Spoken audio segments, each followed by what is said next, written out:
Sonic the Hedgehog 3 released this past Friday on December 20th to astoundingly positive press by fans. At the time of writing this video, it has the highest audience score of the trilogy on Rotten Tomatoes, with a 98% compared to Sonic 1 and Sonic 2 scores of 93 and 96% respectively. Sonic 2 left the franchise in a very good spot for a third movie. Even though I wasn't particularly excited about Shadow being the direction they decided to go in for Sonic 3, I was still very optimistic. After seeing the movie, however, I can say that it did not live up to the expectations set by the second movie. I could name things I didn't like about the movie all day long, but all of the nitpicks and issues I could point out fall under one blanket statement that describes this movie perfectly.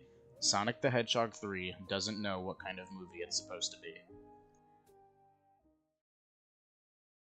Before I get into the meat and bones of this video, I would like to preface it with two statements. 1. There will be spoilers in this video. The community around these movies has always been respectful and mindful of not ruining the experience for others, and I wish to keep it that way. So if you haven't seen Sonic 3 yet, go watch it before watching this video. Second, I acknowledge that people enjoy this movie, and if you do, then more power to you. This video is strictly my opinion and how I interpreted the events of the movie. However, I would not be making this video if I thought that my claims didn't have any merit. So, if you disagree, please be respectful and don't let it ruin your perception of the movie. Without wasting any more time, let's talk about why Sonic the Hedgehog 3 is a less than serviceable ending to this trilogy, as well as how the franchise can recover and move forward with a fourth movie. A common thing that third movies in a trilogy love to do for some reason is have terrible pacing. Recent trilogy enders like Venom: The Last Dance, Jurassic World Dominion, and even beloved movies like Deadpool and Wolverine fall victim to this. The excessiveness of the pacing issues varies in each of these movies, but the point is that they all have this issue, and Sonic 3 is no different. The first 30 minutes of this movie is easily the worst of it. Characters are introduced and killed in the same scene, and the plot is jump-started too quickly for its own good, leaving behind some extremely glaring questions that are never answered.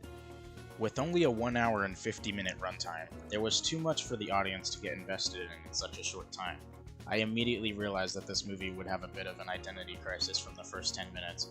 Every remotely serious moment had to be accompanied by a joke, which would be fine if the movie was longer and if Shadow wasn't the most complex character in the entire Sonic canon. The movie could not decide if it wanted to be serious like the game its story was adapted from, or more unserious like the first two movies.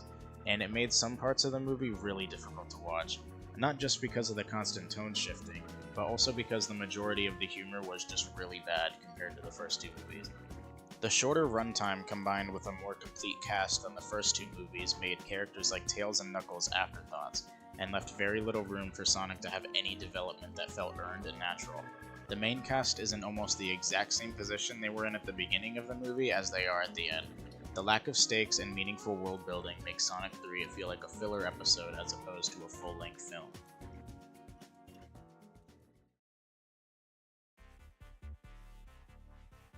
As mentioned previously, the pacing issues worked in tandem with a tone that didn't know what direction it was supposed to go in.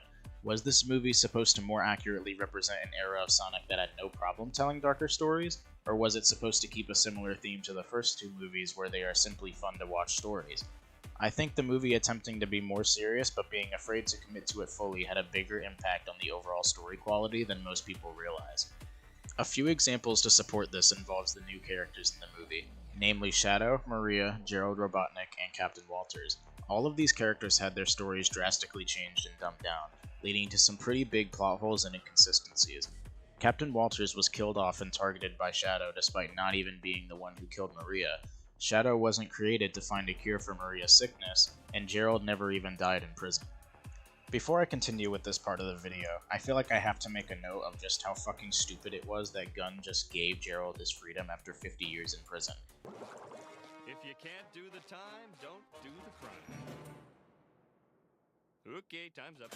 We never get an answer as to why Gunn wanted to have the Eclipse cannon built, nor why they thought it was a good idea to release the man who hates their guts for killing his granddaughter when they just commissioned him to build a planet-destroying laser for them. I suspect that this will play a large role in Sonic 4, but I'll save speculations for the end of the video. Maria was easily treated the worst by this tone split. She has almost nothing in common with her original self from the games, which again would be fine if they committed to telling a different story instead of trying to adapt from Sonic Adventure 2. Maria has no sickness that prevents her from being on Earth, making her and Shadow's relationship a lot less believable. Not to mention how Maria's actor also looks way too old to play her. She also doesn't have any final words for Shadow to mistake as a plea for revenge, and because she's not sick, there's not even a reason for her to be at Gerald's lab with Shadow in the first place. The biggest thing that fans were excited for when Sonic 2's post-credit scene revealed Shadow was that they wanted to see another adaptation of Shadow's backstory. But because the movie couldn't decide how far they wanted to go with him, we ended up getting a lackluster story for arguably the coolest character in the entire canon.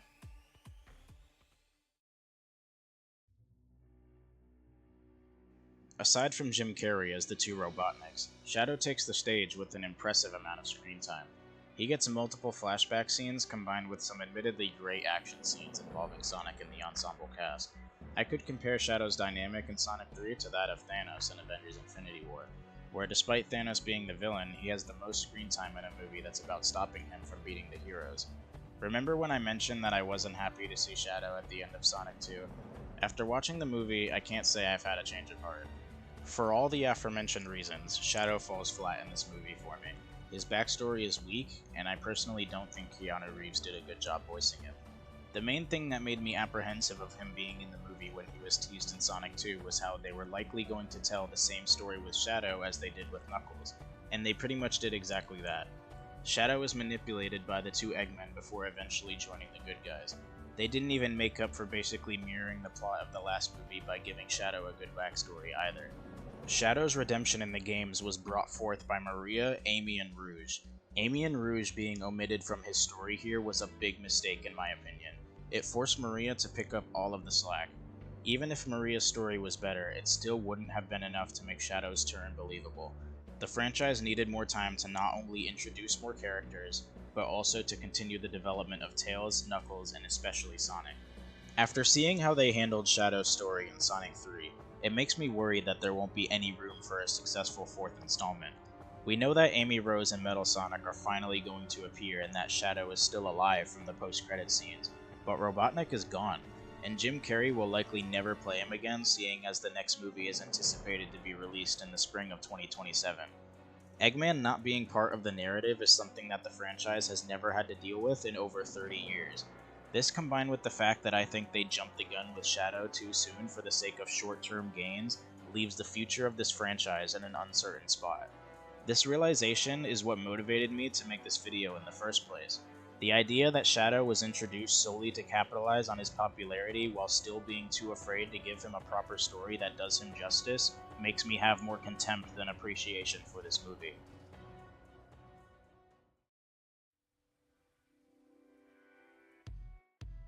So, if I think the franchise is in a rough spot following Sonic 3, then what's the next step for them? We know that a fourth movie is definitely happening, but I don't think that it's going to be the next piece of media we get, especially since the gap between Sonic 3 and Sonic 4 will end up being the longest gap between movies this franchise has seen yet. If they manage to produce the Knuckles show between Sonic 2 and Sonic 3, then I think it's fair to say that we can expect another show before Sonic 4.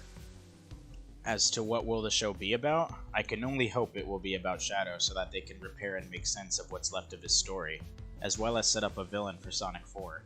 And I'm sorry Metal Sonic lovers, but I don't think it's going to be him. We watched Amy one-shot 30 of them in the post-credits scene, so it seems like Metal Sonic is immediately going to become as much of a pushover in the movies as he is in the games and comics nowadays. As for Sonic 4, I've got two ideas. My first and less likely plot of Sonic 4 will revolve around a Sonic CD adaptation. It's no coincidence that both Amy and Metal Sonic were teased in the same scene. As to how we will go from complete peace to Sonic, Tails, and Knuckles perceiving Metal Sonic as a threat after Amy bitch-slapped a small army of them is still a mystery. The only way I could see this happening would be if Gunn was responsible for creating Metal Sonic because they still think Team Sonic killed Captain Walters. This makes sense on paper, but still leaves quite a few questions unanswered that I think my second idea covers almost perfectly. My second, and I think far more likely plot theory of Sonic 4 will be a Shadow the Hedgehog adaptation.